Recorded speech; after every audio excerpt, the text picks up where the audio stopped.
for these foot drills, you may need a pair of socks, so just kind of keep them handy to the side, and I'll let you know how to kind of know where you need them. But start without them, get yourself into a half kneeling position. If you want a little cushion for that back knee, grab a rolled up towel, and what you're gonna do is we're gonna send this knee forward towards the big toe. So it's gonna go forward and a little bit in towards the big toe, keeping a nice tripod foot. So the whole foot pad is grounded underneath my pinky toe, underneath my big toe, and I'm remaining kind of contacted with the ground in my heel. So knee goes forward towards the toe. The arch should fall a little bit here into pronation. And then we're gonna come back. You'll feel heaviest right here in the ball of your foot, below your big toe, even though you're still contacted with the heel, but it's heaviest here. And then as you come back, feel that weight travel back to the outside of your heel. So weight comes forward towards the big toe. Arch will lower just a bit, and then feel the weight come back towards the outside of the foot. The arch will come back up. The foot moves naturally through pronation and supination. If you notice that when you do that and go forward, your toes kind of like, oh, you can't see my toes, grip into the ground, take one of those socks and put it under your toes.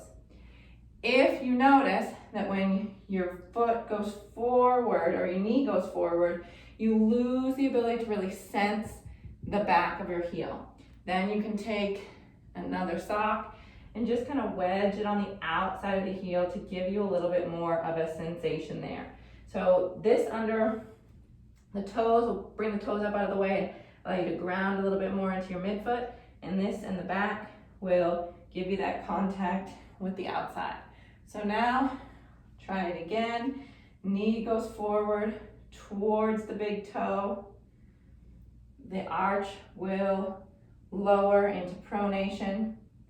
And then when you come back, weight goes towards the outside heel, arch comes up into supination. So now we can add an extra cue to kind of drive more pronation and supination. So as you go forward, place your hand on the inside of your knee.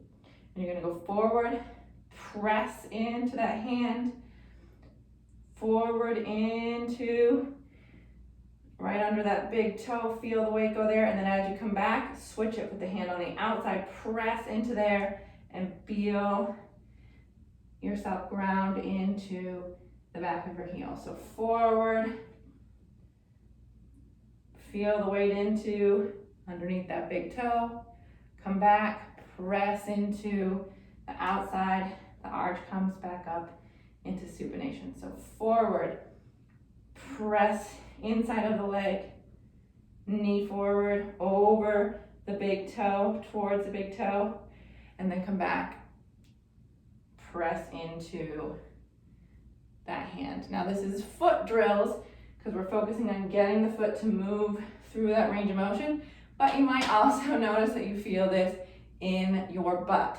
Pronation, the movement in the arch, is necessary for your glutes to fire. So when we're working on that, the glutes are also going to be working too. So this is our first steps in getting those feet stronger, is getting them, just like we're working on moving the pelvic floor through full range of motion, our feet, we want to move through full range of motion as well.